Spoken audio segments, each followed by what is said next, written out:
Think about the device currently in your pocket. Now think about the computer on your desk.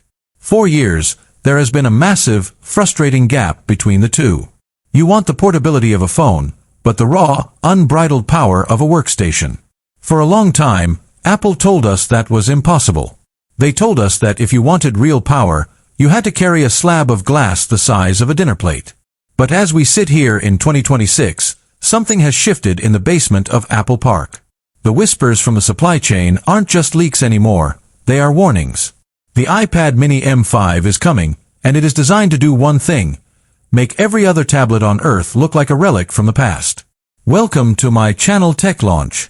Subscribe my channel and click on the bell icon for the new tech updates. Today, we are stripping away the marketing lies. We are going to look at why the M5 chip inside this tiny frame is a middle finger to the laws of physics. We'll dive into the secret 2-nanometer architecture, the long-awaited OLED revolution that's finally here, and the Pro features Apple swore they would never give to the Mini. If you think your current iPad is good enough, you aren't paying attention. By the end of this video, you will realize that the iPad mini M5 isn't just a tablet, it is the most dangerous computer Apple has ever built. Let's talk about the heart of the beast. For years, the iPad mini was the runt of the litter. It usually has a year-old iPhone chip. It was the hand-me-down iPad.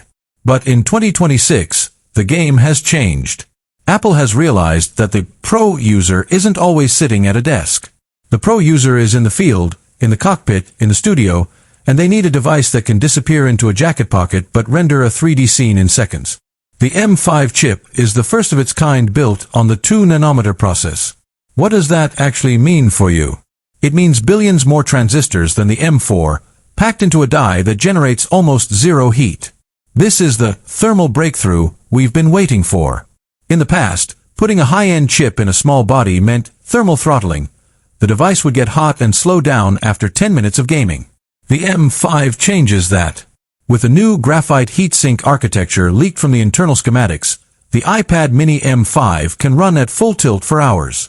We are talking about M4 Pro levels of performance in a device you can hold with one hand. This isn't just a small iPad, it's a shrunken-down Mac Studio. If you've used an iPad mini 6 or 7, you know the pain. Jelly scrolling. That weird lag where one side of the screen moves faster than the other. It was a compromise. It was Apple being cheap. But the 2026 iPad mini M5 finally kills the LCD. We are looking at a Super Retina XDR OLED display. This is the same tandem OLED technology that debuted in the iPad Pro, but refined for the 8.7-inch form factor. Imagine the deepest blacks you've ever seen on a portable screen. Imagine a 1600 nit peak brightness that makes watching HDR content outside feel like you're in a movie theater. But most importantly, ProMotion is finally here. 120 Hz refresh rate on the Mini. Every swipe, every scroll, every Apple Pencil stroke will be liquid smooth. Apple didn't want to give us this. They wanted to keep ProMotion for the expensive Pro models.